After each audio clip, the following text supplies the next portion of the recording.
next chapter is some natural phenomena. इस chapter में हम लाइटनिंग और अर्थक्वेक के बारे में पढ़ेंगे। ये कुछ नेचुरली होने वाली घटनाएं हैं जो नेचर में कुछ फ्रिक्शंस वगैरह की वजह से होती हैं। तो सबसे पहले हम लाइटनिंग के बारे में पढ़ेंगे। ये ऐसी चीज़ें हैं जो कि कुछ डिस्ट्रक्शंस करती हैं अर्थ पर। So first we study about lightning. Lightning आपने हमेशा जब बारिश होती है तो बिजली चमकते हुए देखी है आसमान में, है ना, या फिर कई बार इलेक्ट्रिक पोल्स वगैरह पर भी देखा है कि जब दो वायर टकराते हैं तो उससे स्पार्किंग होती है। That is called lightning.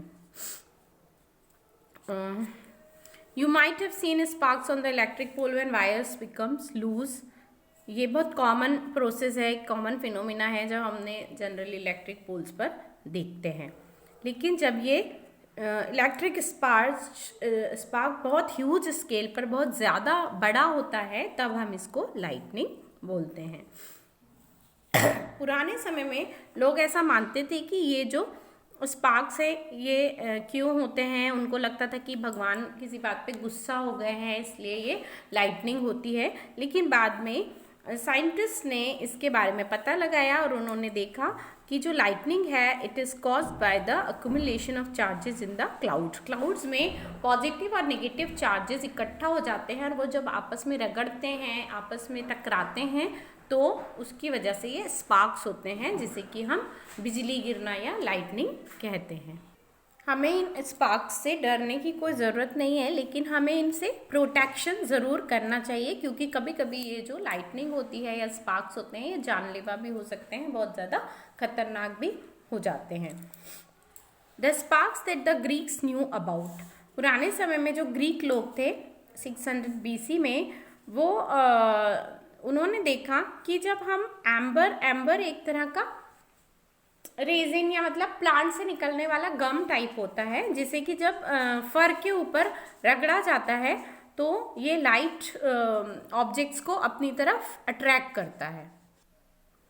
ये कुछ ऐसा ही है जैसे कि हम जब अपने वूलन कपड़े उतारते हैं तो हमारे बाल उसकी तरफ आकर्षित होते हैं, या फिर आपने देखा होगा हम बलून को दीवार पे चिपकाते हैं अपने सिर से रगड़ के, तो वो जो एक अट्रैक्शन फोर्स होता है, जिस तरह स्पार्किंग साउंड होता है वैसा ही कुछ स्पार्किंग साउंड था। इन 1752 बेंजामिन फ्रैंकलिन नाम के एक साइंटिस्ट थे जिन्होंने लाइटनिंग को और जो हमारे कपड़ों में जो फोर्स होता है लाइटनिंग जैसा उसको रिलेट किया, और बेंजामिन फ्रैंकलिन को ही माना जाता है कि इन्होंने इलेक्ट्रिसिटी का आविष्कार किया। However, it took 2000 years for this realization to occur. लेकिन इसको सही मानने में 2000 साल लगे जब लोगों ने इसको सही माना। There are so many activities जो कि आप इसको देखने के लिए कर सकते हैं जिनसे हमको क्या पता चलता है कि जो चार्ज होते हैं इन चीज़ों पर दो तरह के होता है, एक पॉजिटिव चार्ज होता है, एक निगेटिव चार्ज होता है। अगर हम इस तरह बैलून्स को लेकर एक्टिविटी करें जिसमें हम एक हमने खाली रिफिल लिया हुआ है और एक बैलून लिया है और इनमें से किसी भी एक चीज़ को हम कपड़े पर या किसी नायलॉन के टुकड़े पर रगड़ें तो ये दोनों एक दूसरे की तरफ अट्रैक्ट होने लगते हैं। ये क्योंकि एक में पॉजिटिव चार्ज एक्यूमुलेट हो जाता है और दूसरे में निगेटिव चार्ज एक्यूमुलेट हो जाता है और दोनों एक दूसरे की तरफ आते हैं। ठीक है, अब इसके बाद हम पढ़ेंगे transfer of charge. Transfer of charge के लिए हम एक सिंपल सा इंस्ट्रूमेंट बनाते हैं जिसे इलेक्ट्रोस्कोप बोलते हैं। Come to the next page of your book. ये आपको दिखाई दे रहा है, इसको अपन इलेक्ट्रोस्कोप बोलते हैं। इसमें कुछ भी नहीं है, सिंपली एक वायर लिया है, एल्यूमिनियम या लोहे का वायर आप ले सकते हैं, कॉपर का भी ले सकते हैं, और उसमें ये दो एल्यूमिनियम फॉइल जिनसे अपन खाना रैप करते हैं उनके टुकड़े करके डाले हुए हैं। यहाँ पर हम एक रिफिल या बैलून या किसी भी एक चीज़ को चार्ज करके रगड़ के कपड़े के ऊपर, वूलन कपड़े के ऊपर रगड़ के हम इससे टच करते हैं तो यहाँ पर ये जो दो एल्यूमिनियम फाइलें ये एक दूसरे से दूर होती है, ऐसे दूर जाती हैं। तो इससे पता चलता है कि जब इस पर जो चार्ज था वो चार्ज इस वायर में ट्रांसफ़र होता है और वो आके इन पर इफ़ेक्ट करता है। तो इस तरह से ट्रांसफ़र का चार्जेस होता है आगे। और ये जो इंस्ट्रूमेंट बनता है इसे हम बोलते हैं इलेक्ट्रोस्कोप। ये ऐसे सिंपल सा बनाया गया है, जनरली ऐसा बना हुआ भी आता है।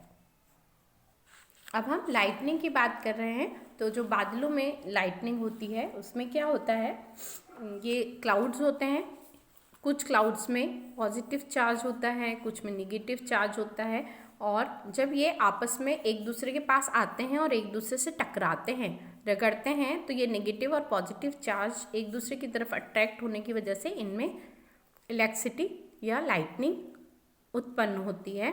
और जब ये अर्थ के पास आते हैं तो निगेटिव चार्जेस नीचे की तरफ एक्यूमुलेट होने से अर्थ का जो पॉजिटिव चार्ज है ऊपर की तरफ, उससे ये अट्रैक्ट होते हैं, इसकी तरफ आते हैं, और इसलिए हमको बिजली ऐसे नीचे गिरती हुई दिखाई देती है, जिसे कि हम लाइटनिंग या बिजली गिरना कहते हैं।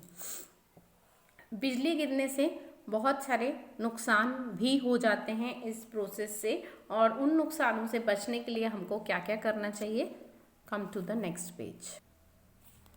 अब हमको एक बात तो समझ में आती है कि ये एक टोटली बेसिक नेचुरल फिनोमिना है, हमारे एंसेस्टर्स की तरह। हमें ऐसा सोचने की ज़रूरत नहीं है कि भगवान गुस्सा हो गए हैं इस वजह से ऐसा हो रहा है, लेकिन फिर भी लाइटनिंग से बहुत सारा नुकसान हो सकता है लाइफ और चीज़ों का, तो इसलिए हमें उससे बचने के लिए कुछ सेफ्टी रखनी चाहिए। लाइटनिंग और थंडर स्टॉर्म जब तेज़ तूफान हो और बिजली कड़क रही हो तो हमें हमेशा सेफ जगह में रहना चाहिए, कोई भी ओपन प्लेस में नहीं रहना चाहिए, क्योंकि ओपन प्लेसेस जो होती हैं उनमें लाइटनिंग का खतरा ज़्यादा होता है। तो हमेशा जब भी तूफान की आवाज़ आए तो हमको हमेशा एक साफ सेफ जगह में जाकर रहना चाहिए। थंडर की आवाज़ आने के बाद जब अगर बहुत देर तक थोड़ी थोड़ी आवाज़ें आती रहें तो हमें घर के अंदर या सेफ प्लेस के अंदर ही रहना चाहिए, बाहर नहीं निकलना चाहिए। अ हाउस और a building is a safe place. Safe place कोई भी घर या बंद जगह जो होती है वो सेफ प्लेस होता है। अगर आप कार या बस में ट्रैवल कर रहे हो तो आप उसकी विंडोज़ और डोर को बंद कर लीजिए, आप उसके अंदर सेफ हो, आपको ग्राउंड पे नहीं निकलना चाहिए। डूज एंड डोंट्स, हमको क्या करना चाहिए और क्या नहीं करना चाहिए। ओपन व्हीकल्स जो होते हैं, जो खुले हुए गाड़ियाँ होती हैं, वो बिल्कुल भी सेफ़ नहीं होती हैं। खेत, बड़े बड़े पेड़, शेल्टर्स, जो पार्क्स में जो शेड वगैरह बने रहते हैं, ऊंची जगहें, ये बिल्कुल भी लाइटनिंग से बचने के लिए अच्छी जगह नहीं है। हमेशा निचली जगह में जाना चाहिए। और बिजली से बचने के लिए अम्ब्रेला भी हमको सेफ्टी नहीं देता है। जंगल में अगर आप हैं तो हमेशा हमें छोटे पेड़ों के पास जाना चाहिए, बड़े पेड़ों के नीचे कभी भी शेल्टर नहीं लेना चाहिए।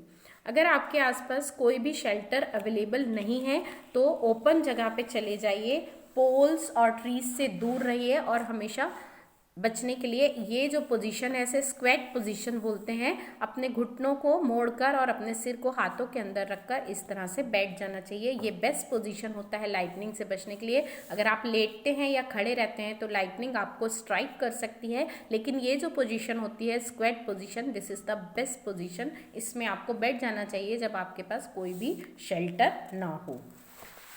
अगर आप घर के अंदर हैं तो हमें कोई भी जैसे चलता हुआ नल, रनिंग वाटर के नीचे नहीं नहाना चाहिए, कोई भी डोरी वाले चीज़ें नहीं छूनी चाहिए, टेलीविज़न वगैरह सब चीज़ें बंद कर देनी चाहिए, और जितने भी इलेक्ट्रॉनिक अप्लायंसेस हैं इस समय उनका इस्तेमाल नहीं करना चाहिए।